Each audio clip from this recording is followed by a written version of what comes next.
I think there were very few, like I would always put it in the perception of the consumer, right? And if you went to 20 people on the street and said, what is the innovation in financial technology that has made your life 10 times easier? I think they would struggle, right? I think they would struggle to name anything. I think that there will be lots of PR successes. There will be maybe some things that have made more money. If someone wants to start here and they want to go to other markets, right, we have to do something that's really quite impressive in Hong Kong. And if you can't impress the regular man on the street in Hong Kong and they can't instantly name, this was the thing that was great, right, then I think it's tough. And actually, when we do these surveys, the one that always gets highlighted is pay me, right? That's something that actually a normal person can actually understand. Okay, I use this. I get why it makes it easier. But that was something they developed in-house. I think what people will talk about as successful partnerships are mostly behind the scenes. So we help some banks on data enrichment.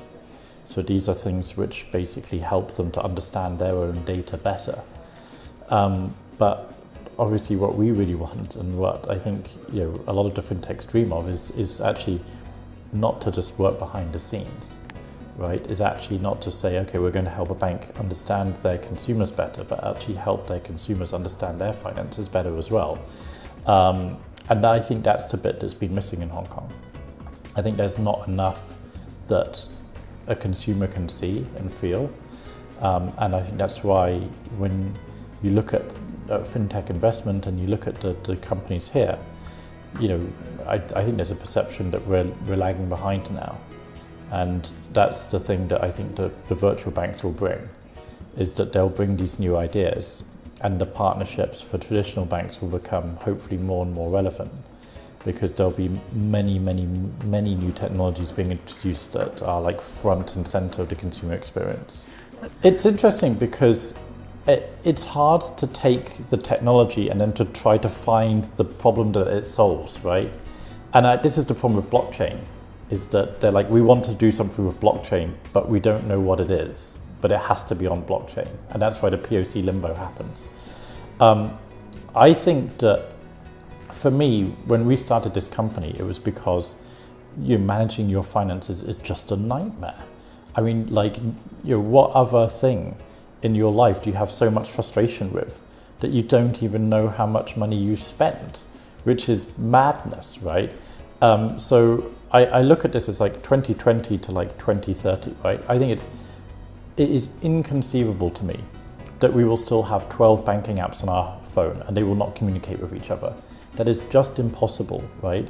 Because everything else, like Spotify is like just consolidating everything, right?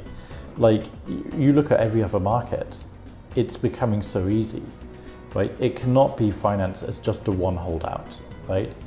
The second thing is like, what other market is your user experience just like, here's a bunch of stuff, you just figure it out, right? I mean, like financial literacy is always highlighted as, oh, there's people don't know enough about finance, they don't know enough about this, they don't know enough about that. It's like, well, is the solution that people have to spend hours a month training themselves for this thing, which is just basically adding numbers, right? I mean, I find it hard to even work out how much a credit card payment is at the end of the month, because it's just so complex and there is no tools at all to figure it out, right? So I look at it as, the usage of things like artificial intelligence, right? Spotify and Netflix do not say, oh, we are an AI-powered music platform or an AI-powered TV thing. It just works. I listen to a few songs and it suggests another song and I kind of like it and it works, right? I don't need to know how it works, right? I think the big challenge in finance is that we keep talking about AI, but actually in terms of like how we apply it, we're not clear on what it is we actually want the end consumer to feel and what the bank actually gets out of it. And I think if you just imagine like what it will be like, it will be a lot easier, right? It will be a lot more transparent.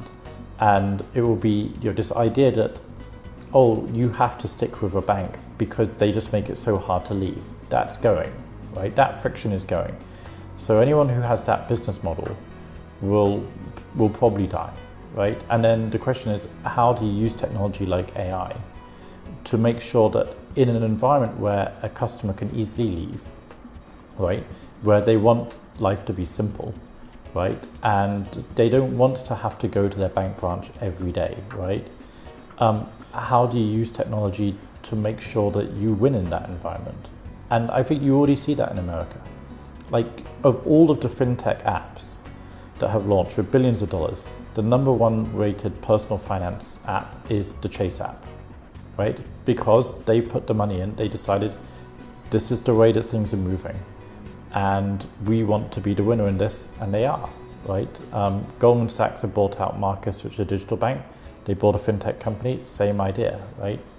And that's where I think that, you know, it doesn't matter so much of whether it's AI or whether it's blockchain or whatever, but all of these technologies will just converge in the next 10 years onto how to make this incredibly complicated mess of finance something simple.